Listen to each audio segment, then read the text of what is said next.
Welcome to the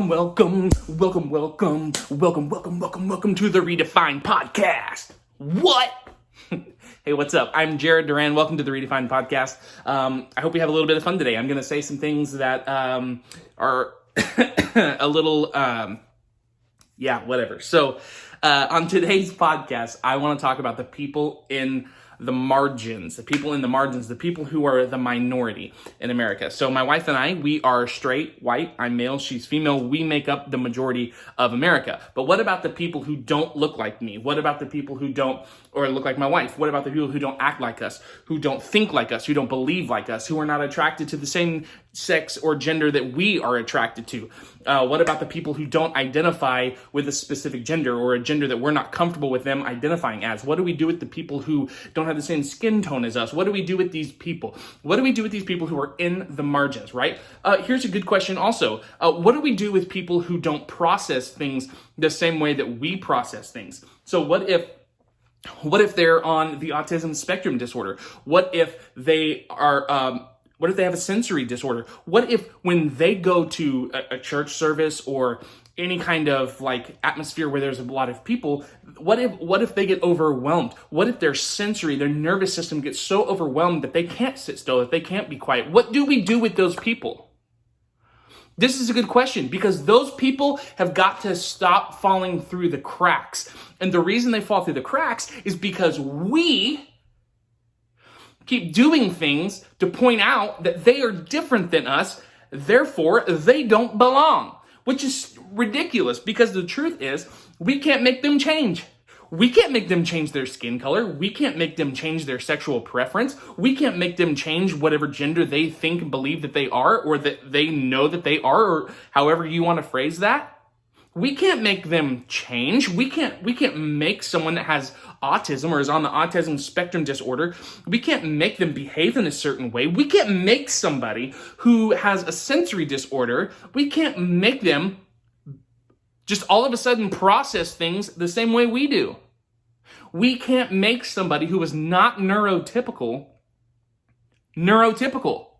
We can't make people who are of a different culture than us, who believe things differently than we do. We cannot make them change. We cannot determine the way people vote. We can't determine the way people think or believe. We can't determine their emotions. Half the time we can't even regulate our own emotions, and we seriously are going to sit back and tell other people how they should regulate their emotions? So what do we do with these people? What do we do with people who are different?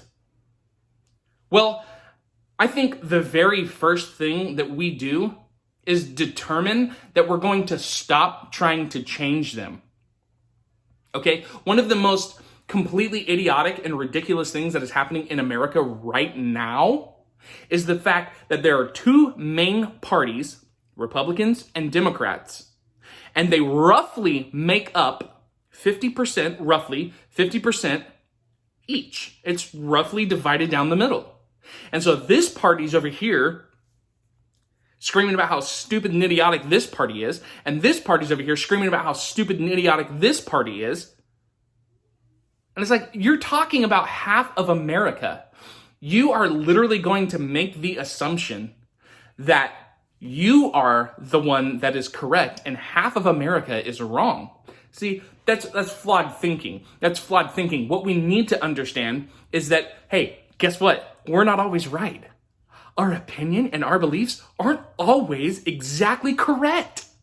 Oh my word, I know. Isn't that just mind-blowing that we could actually be wrong about something that we believe with all of our heart, soul, mind, and strength? Yeah, we can be wrong. We can be 100% wrong on certain stuff. And that's okay. It's okay to be wrong. It's good to be wrong. It keeps us humble.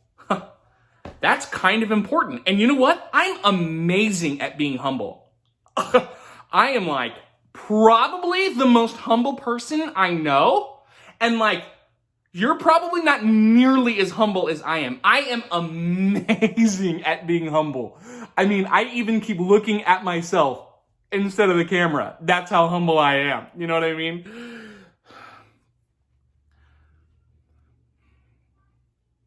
We can be wrong.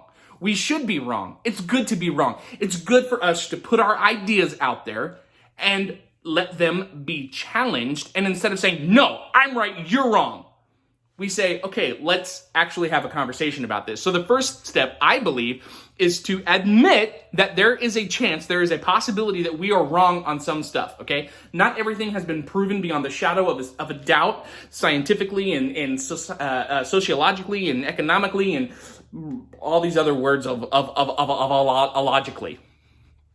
All right? So, first step, admit that there is a chance that we're wrong. Okay? The second step, and this is an amazing step. This is an important step. I did a whole podcast on this. Is listen. Listen. You can talk about things that actually really matter without picking a fight, without arguing, without fussing, without leaving, without hating everybody. You can do it. It's okay. Open up your ear holes and listen. Listen to what the other person's saying. Listen to the other person's emotions. Listen to the way the other person is feeling. That's important. Some of you act like feelings, and I did a whole podcast on this. You act like feelings and emotions don't matter. But guess what? It makes up a third of who and what we are. Jesus gave us emotions. Jesus gave us feelings for a reason. They're important. They make up part of who we are. So listen to the other person.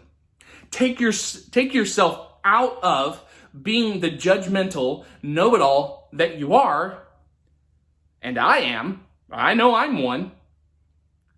Take a step back and listen. Actually listen. Because I have found the more I listen, the more I know I'm not always right. In fact, I'm very rarely right, especially if I'm arguing with my wife. I am almost always wrong. And I don't say that sarcastically. I don't say that to be mean to my wife or to denigrate her and be like, happy wife, happy life. I hate that saying. I mean, it's true, but it's also happy husband, happy life. It just doesn't rhyme to say it that way. And there's so many guys out there that love to say things like that to like smash their wife down.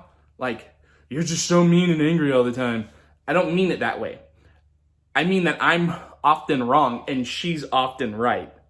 I mean, literally. Like, I will be just vehemently expressing my opinion about something. And she'll be over there going, no, that's not right. And she'll say her piece. And then, I get fed up and I'm like, oh. And I walk away and then I'm like, oh, she was right. Then I have to go back and apologize. Which, who loves to apologize? Actually listen. It's good for both parties to voice what their opinion actually is. It is so good for us to talk things through, okay? Because then you set yourself up to be corrected, which is a good thing. Because if you don't get corrected, then you're wrong. And who wants to be wrong? I don't like to be wrong. I hate to be wrong. I just gave you an example where I argue and fuss and fight and blah, to try to get my way and be right, and then come to find out that I'm wrong and I have to go back and apologize all over again. Right? Yeah, it happens all the time. It happens to you too. So number one, we're going to decide, hey, you know what? There is a good chance I can be wrong. Number two, we're going to actually listen. And you know what? We're going to really, really listen. And number three, we're going to empathize, okay? Now, empathy is a skill. It's a skill. It can be learned, okay? And part of the components of empathizing with somebody is listening. Yeah, amazing, right? You got to listen, okay? And then you can empathize. And basically what empathy is doing, let me describe empathy this way, okay? I love this description of empathy. It's a description, there's actually an animated video on YouTube. If you type in Brene Brown and empathy, you can probably find this video. If I remember, I will link to it, all right? So you can just click on this video and you can watch it. But I'm gonna give you the gist of this animated video, all right? So empathy is sympathy versus empathy. Sympathy is this. Sympathy is you're walking along and you notice that somebody is down in a deep, dark hole, okay? Sympathy looks down in the hole and goes, whoa, you're down in a hole? Whew, it's really dark down there.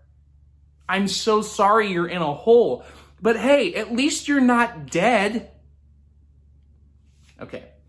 Now, if you've ever been in a hole and you've ever been sitting in the dark and somebody sympathizes like that with you, you know it does not make you feel better at all. Sympathy never makes you feel better, all right? But here's empathy. Empathy is you're walking along, you see somebody down in a hole, sitting in the dark, and you go, oh no, they're in a hole, in the dark. So what you do is you climb down the ladder into the hole, and you sit with them in the dark, and you say, man, I know this is hard. I've been in a hole before, and I've been in the dark before. I know this is hard, and I just want you to know that I'm here for you. I'm right here. Now, think about your experience with people, because hopefully, I hope that you have experienced true empathy, okay? It's a skill. One of the most important things about empathy is that you have to set aside being a know-it-all, okay? You have to set that aside. And I'm not just trying to repeat the steps that I've already said, but you do have to set that aside. You're not trying to fix their problem. You're not trying to paint them as a silver lining. You're not trying to apologize for what they're going through. You're sitting with them. You're letting them know, I'm right here. I'm with you in this. We're in this together, okay? That is one of the biggest things that needs to happen with the people in the margins, is they need to be brought in and let know, hey, I'm in this with you. You're not alone. You're not by yourself. You don't have to change to fit my agenda. You don't have to change to fit what I think or what I look like. You don't have to fit in. You belong. You're here. If you're in these borders, you belong. Now, I'm not talking about immigration, all right? I'm not getting into policy and that and all that stuff. So don't try to, no, we're not going there, all right? You belong. We're in this together. All right? So, I might be wrong. Listen and empathize. Okay? So they start talking to me, and they're saying something that I don't agree with. What do I do? What do I do? Because, I mean, the sentimentality out there is if I don't let them know they're wrong, and if I don't call them out, then I'm condoning. If I love them the way they are, then I'm condoning what they do. Are you? Are you? I mean, is it actually your place to call people out? Better yet, does it help? Better yet, has it helped? Do you have any proof that calling people out has actually helped? I bet you don't. It doesn't help. Shame doesn't help. Shame makes everything worse. So instead of calling people out as being racist or calling people out, and that comes from both sides. Don't sit there and act like, well, I don't do that. They do that. No, that comes from both sides, calling people racist. Instead of calling people names and calling people racist and using dehumanizing language like illegal aliens and unlawful this and that, we're going to admit that we can be wrong. We're going to empathize, or we're going to listen, and then we're going to empathize. And we're going to see good things happen in our lives. Hey, what about the people in the margins? What are you going to do with them? Admit you can be wrong, listen, and empathize. Have a good one.